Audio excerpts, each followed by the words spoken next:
ایک مصنف لکھتا ہے کہ 1973 میں روس میں کمیونزم کا طوطا بولتا تھا، بلکہ دنیا تو یہ کہہ رہی تھی کہ بس اب پورا ایشیا سرخ ہو جائے گا۔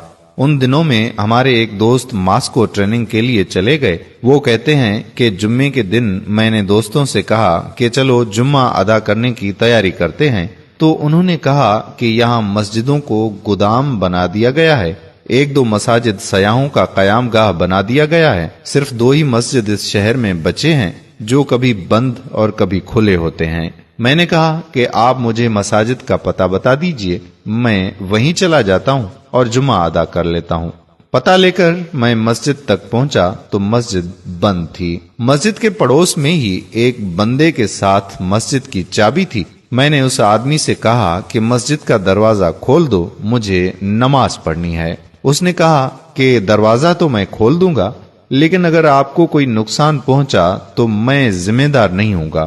میں نے کہا کہ جناب دیکھیں، میں پاکستان میں بھی مسلمان تھا اور روس کے ماسکو میں بھی مسلمان ہی ہوں۔ پاکستان کے شہر کراچی میں بھی نماز ادا کرتا تھا اور روس کے شہر ماسکو میں بھی نماز ادا کروں گا، چاہے کچھ بھی ہو جائے۔ اس نے مسجد کا دروازہ کھولا تو اندر مسجد کا ماحول بہت خراب تھا۔ میں نے جلدی صفائی کی اور مسجد کی حالت اچھی کرنے کی کوشش کرنے لگا۔ کام سے فارغ ہونے کے بعد میں نے بلند آواز سے آذان دی۔ آذان کی آواز سن کر بوڑھے، بچے، مرد، عورتیں اور جوان سب مسجد کے دروازے پر جمع ہوئے کہ یہ کون ہے جس نے موت کو آواز دی ہے، لیکن مسجد کے اندر کوئی بھی نہیں آیا۔ خیر، میں نے جمعہ تو ادا نہیں کیا کیونکہ اکیلا ہی تھا، بس ظہر کی نماز ادا کی اور مسجد سے باہر آ گیا۔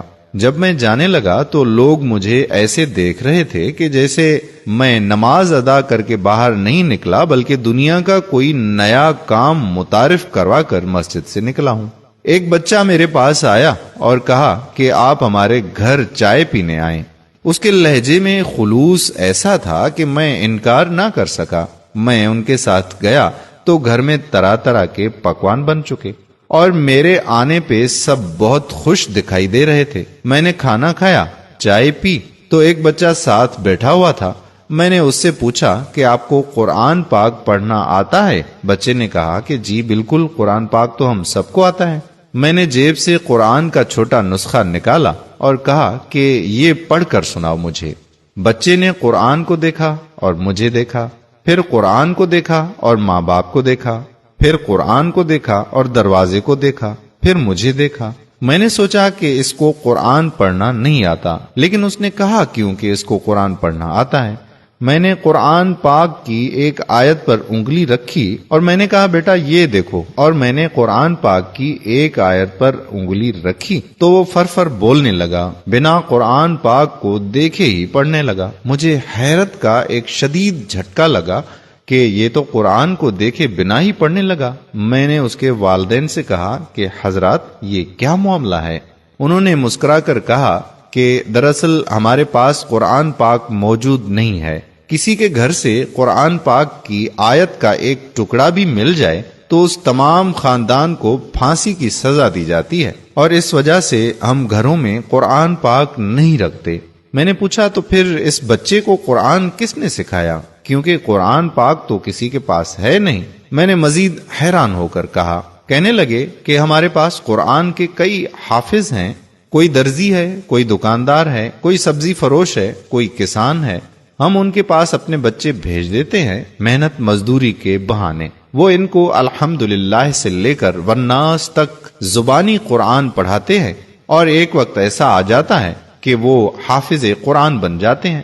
کسی کے پاس قرآن کا نسخہ نہیں ہے، اس لیے ہماری نئی نسل کو ناظرہ نہیں آتا، بلکہ اس وقت ہماری گلیوں میں آپ کو جتنے بھی بچے دکھائی دے رہے ہیں یہ سب کے سب حافظ قرآن ہیں۔ یہی وجہ ہے کہ جب آپ نے اس بچے کے سامنے قرآن رکھا تو ناظرہ کر کے اس کو پڑھنا نہیں آیا، لیکن جب آپ نے آیت سنائی تو وہ فر بولنے لگا۔ اگر آپ نہ روکتے تو یہ سارا قرآن ہی پڑھ کر آپ کو سنا دیتا۔ وہ نوجوان کہتا ہے کہ میں نے قرآن کا ایک نہیں بلکہ کئی ہزار معجزے اس دن دیکھے۔ جس معاشرے میں قرآن پاک گھر میں رکھنے پر بھی پابندی لگائی گئی تھی، اس معاشرے کے ہر بچے، بوڑھے، مرد و عورت کے سینوں میں قرآن حفظ ہو کر رہ گیا تھا۔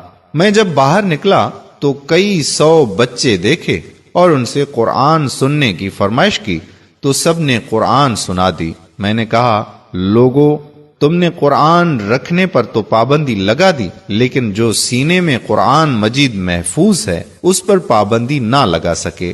تب مجھے احساس ہوا کہ اللہ پاک کے اس ارشاد کا کیا مطلب ہے کہ بے شک یہ ذکر یعنی قرآن ہم نے نازل فرمایا ہے اور بے شک ہم ہی اس کی حفاظت کرنے والے ہیں۔ سبحان اللہ۔ آپ تمام احباب سے پرزور اپیل ہے کہ اس ویڈیو کو دل کھول کر شیئر کریں۔ آپ کا 1 سیکنڈ لگے گا اور لوگوں کے علم میں اضافہ ہوگا اور اس کار خیر کا سبب آپ بنو گے۔ جزاک اللہ خیرہ۔ آنے والی ویڈیو تک ہمیں دیجیے اجازت۔ اللہ حافظ۔